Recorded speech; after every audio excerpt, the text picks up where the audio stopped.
Саламатсыңар балдар, кутмандуу күнүңөр менен.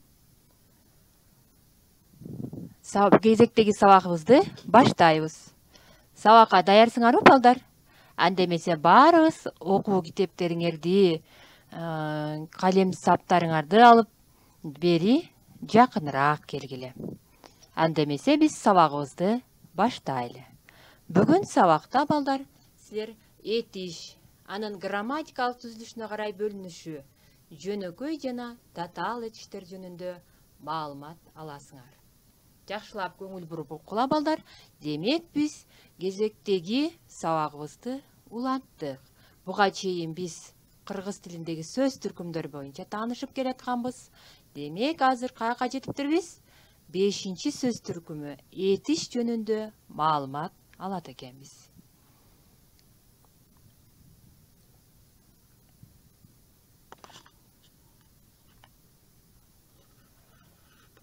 Сабактан баштаардан мурда балдар, жакшылап көңүл бурсаңар, мына бул кыргыз тилдин сыр сандыгынан мен силерге кызыктуу маалыматты окуп баштагым келип турат.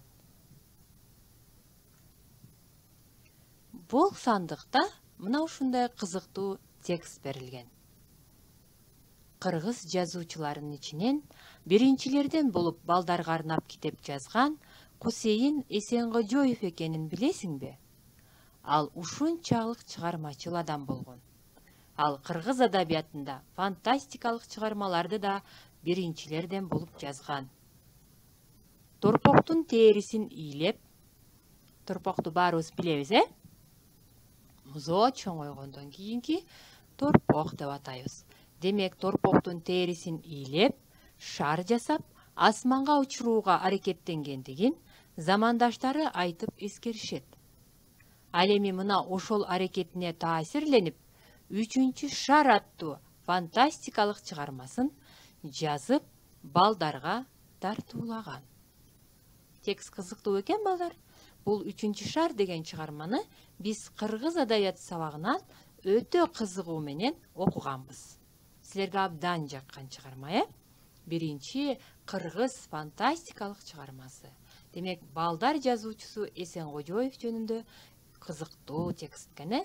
Эми биз бүгүн балдар алгач силер ушул текстти өзүңөр көңүл буруп жакшылап окуп, бул жерден кыймыл аракетти билдирген сөздөрдү терип дептериңерге жазгыла. Кыймыл аракет. Демек, кыймыл аракет деген эмне экенин билишибиз керек экен бүгүн. Анда эмесе жазганыңарды чогуу биргеликте окуйлу. Жазган, билесиңби, болгон, ийлеп, жасап, эскеришет, учууга тартуулаган. Азаматсыңар балдар. Демек, баарыңар эң сонун өздөштүрдүңөр бул тапшырманы. Силерге суроо балдар. Ушул жерден силерге түшүнбөгөн сөздөр бар болду экен. Менимче, ийлеп деген сөздөн кичине ойлонушуңар мүмкүн. Ийлеп деген сөз бул жана торпоктун терисин ийлеп деп атат. Демек, ошол терини кыргыздар абдан жакшы иштетишкен. Демек, ашатылган терини жумшартыш үчүн, ашатканда катып калат да. Демек, аны жумшартыш үчүн ушалап, же болбосо талкуу деген буюм болгон, ошо талкууга салып жумшартып, канды ийлөө же ийлеп деп атат. Андан кийинки тапшырма өтөлү. Демек, балдар, этиш биз жогоруда билгендей, заттын кыймыл аракетин, ал абалын жана акыл ойдогу аракеттерди билдирген сөз түркүмү экен. Кайрадан баарыбыз чогуу бирге окуйлу. Этиш заттын кыймыл аракетин, ал абалын жана акыл ойдогу аракеттерди билдирген сөз түркүмү экен. Демек, бизди курчап турган чөйрөдөгү бардык кыймыл аракетти этиш сөзү билгизет экен. Заттын ар кандай кыймыл аракетин. Этиштин суроолору: эмне кылат, эмне кылды. Мына ушул этиш балдар Грамматикалык түзүлүшүнө карата экиге бөлүнөт. Жөнөкөй этиштер жана татаал этиштер болуп. Жөнөкөй этиштер мына түзүлүшүнө карата жөнөкөй өзү бир эле сөздөн турат, бир эле грамматикалык ой камтылат. Демек бирге чогуу окуйлу. Бас, тур, оку, ойно, күл, ал десек. Эми баарыбыз татаал этишти окуп көрөлү. Бара жатат, окуп турат, көз сал, тарс эт, алып бер, бере бер, ала чык десек. Демек эмне болду? Бул эки грамматикалык ой камтылып турат. Жакшылап көңүл бурсаңар, сыртынан деле эки сөздөн турат экен. Татаал этиш эки же андан көп сөздөн туруп, грамматикалык ойду камтыйт экен. Эми балдар, жөнөкөй этиш. Жөнөкөй этиш экиге бөлүнөт. Туундуу этиштер жана уңгу түрүндөгү этиштер. Уңгу деген эмне экенин эсибизге салып коелу. Уңгу бул сөздүн маани берип турган бөлүгүн биз уңгу дейбиз. Кана анда эмесе уңгу этиштерди окуп коелу. Бас, тур, отур, оку, кет, кел десек, демек уңгу сөз түрүндө. Ага уланган эч кандай мүчөлөр жок, бөлүкчөлөр жок экен. Экинчи туунду этиштерди байкайлы.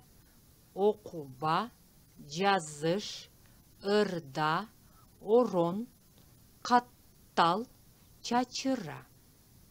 Байкадыңарбы?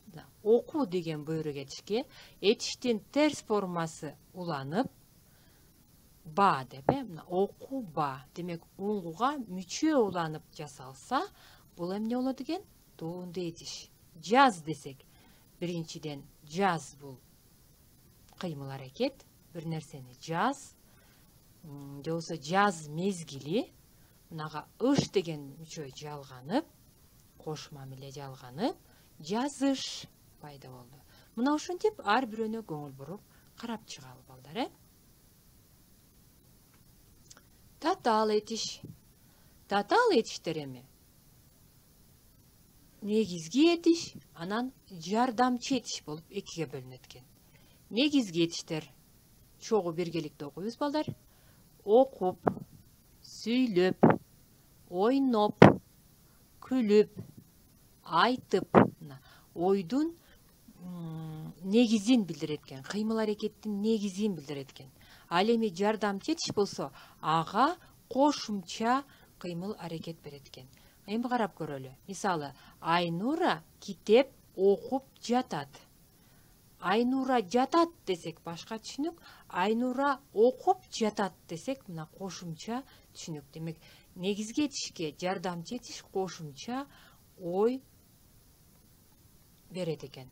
Сүйлөп берди, ойноп атат, күлүп койду, айтып калды деп мына биргеликте окусак, демек мына бул учурда эмне экен балдар? Татаал этиш түзүлдү. Этиштин морфологиялык касиеттери, же болбосо грамматикалык категориялары. Барыбыз жакшылап окуйлу. Чак категориясына, мамиле, ыңгай, жак, сан категориясы. Биз балдар чак, жак, сан, ыңгай жана мамиле категориялары менен кийинки класстарда кененирээк таанышабыз. Кийинки этиштин синтаксистик кызматы. Жакшылап көңүл буруп карагыла балдар, бул жерде бир нече сүйлөмдөр турат. Бул сүйлөмдөргө биз синтаксистик талдоо жүргүзөбүз. Башкача айтканда, баш жана айкындооч мүчөлөргө ажыратабыз. Биринчи сүйлөмгө көңүл буралы. Келди, баяндоочу. Ким келди? Бекташ келди. Сүйлөмдүн ээси. Бекташ качан келди? Кечинде келди. Сүйлөмдүн бышыктоочу. Эми көңүл буралы. Сүйлөмдөгү этиш келди. Түзүлүшүнө карата жөнөкөй этиш. Кийинки сүйлөм. Ташып жатышат. Эмне кылып жатышат? Ташып жатышат. Баяндооч. Бул этиш сөз болду. Көңүл буруп карайлы. Этиш сөз бул жерде татаал этиш болду, балдар. Эки сөздөн турат. Эки грамматикалык ой камтылып турат. Эмнелер ташып жатышат? Машиналар ташып жатышат. Сүйлөмдүн ээси. Машиналар эмнени ташып жатышат? Кызылды ташып жатышат. Кызылды кайда ташып жатышат? Кырманга ташып жатышат. Демек, бул жерде орун бышыктооч. Балдар, бул сүйлөмгө көңүл буралы жакшылап. Кызыл деген сөз эмне, балдар? Кызыл деп биз дан эгиндерин, буудайды кызыл деп айтат, Кийинки сүйлөмгө кезек берели. Отура берди. Эмне кылды? Отура берди. Сүйлөмдүн баяндоочу. Баяндооч этиш сөздөн турат. Түзүлүшү боюнча татаал отура берди. Ким отура берди? Алинур отура берди. Алинур кантип отура берди? Ырдап отура берди. Сүйлөмдүн бышыктоочу. Алинур канчага чейин ырдап отура берди? Демек, көпкө чейин. Сүйлөмдө бышыктооч, Демек, жакшылап көңүл бурулуңар, балдар. Бул жерде кызыл менен сызып турганда атайын белгилеп койдук. Бул сүйлөмдүн этиштери. Ал кандай этиш экен? Тутумуна жараша жөнөкөйбү же татаалбы? Биз көңүл бурдук. Китебиңерди ачып, китебиңердеги 407 көнүгүүгө көңүл бургула, балдар. Ал жерде мынтип турат. Этиш сөздөрдү таап, сүйлөм ичинде кандай маани билдирип тургандыгын аныктагыла. Андемесе, бардыгыбыз бирге бул көнүгүүнү аткара баштайлы. Биринчи сүйлөм. Марал айылда жашаган ата-энесине кат жазып жатты. Ушул сүйлөмгө талдоо жүргүзөлү. Эмне кылды? Жазып жатты. Сүйлөмдүн баяндоочу. Этиш. Татаал этиш түзүлүшүнө карата, Ким жазып жатты? Марал. Сүйлөмдүн ээси. Марал эмнени жазып жатты? Катты жазып жатты. Толуктооч. Катты кимге жазып жатты Марал? Ата энесине. Сүйлөмдө толуктоочтук милдет аткарды. Ата энесине, кайсы ата энесине кат жазып жатты Марал? Айылда жашаган. Бул жерде аныктоочтук милдет аткарды. Кийинки сүйлөм. Болуп жатат. Эмне кылып жатат? Болуп жатат. Сүйлөмдүн баяндоочу. Жакшылап көңүл буралы. Этиш сөз. Түзүлүшүнө карата татаал этиш. Эмне болуп жатат? Майрам болуп жатат. Сүйлөмдүн ээси. Майрам качан болуп жатат? Бүгүн болуп жатат. Мезгил бышыктооч. Майрам кайсы жерде болуп жатат? Майрам бүгүн айылда болуп жатат. Бул жерде орун бышыктооч. Кайсы айылда болуп жатат? Биздин айылда болуп жатат. Аныктоочтук милдет аткарды. Кийинки сүйлөм. Эмне болду? Башталды. Сүйлөмдүн баяндоочу. Этиш сөз. Түзүлүшүнө карата жөнөкөй. Эмне башталды? Жумуштар башталды. Сүйлөмдүн ээси. Кандай жумуштар башталды? Жазгы жумуштар башталды. Бул аныктооч. Жазгы жумуштар кайда башталды? Айылда башталды. Орун бышыктооч. Мына ушундай кылып, кийинки сүйлөмдөрдү дагы талдоо жүргүзгүлө.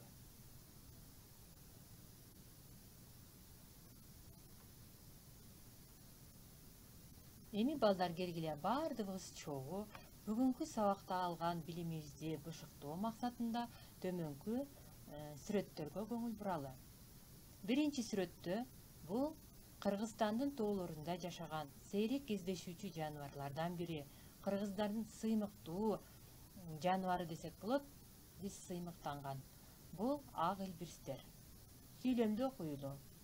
Ак илбирстер 13 жылга чейин жашашат. Билчү балдар буга чейин? Мына 13 жылга чейин жашайт экен. Ошондуктан бул жаныбарларды сактап, коргоп калышыбыз керек. Демек сүйлөмдүн талдоо жүргүзүп, жогоруда талдагандай биз этиш сөзгө мүнөздөмө бергиле. Кийинки төө куш артка баспайт. Өтө кызыктуу экен. Дельфин бир көзүн ачып уктайт. Демек ушул сүйлөмдөрдү жазып, этиш сөздөргө мүнөздөмө бергиле. Ошентип балдар бүгүнкү сабагыбыз да соңуна келип жетти. Үйгө тапшырма. Менин сүйүктүү мектебим деген аталышта эссе жазгыла. Ал тексттен этиш сөздөрдү таап, астын сызгыла. Экинчи тапшырма. Kahoot платформасынын негизинде этиш деген темадан тесттерди иштеп, билимиңерди бекемдеп, өзүңөр да тест түзгөнгө аракет кылгыла. Анда эмесе сабагыбыз соңуна чыкты. Көңүл бургандарыңыздар үчүн чоң рахмат. Көрүшкөнчө.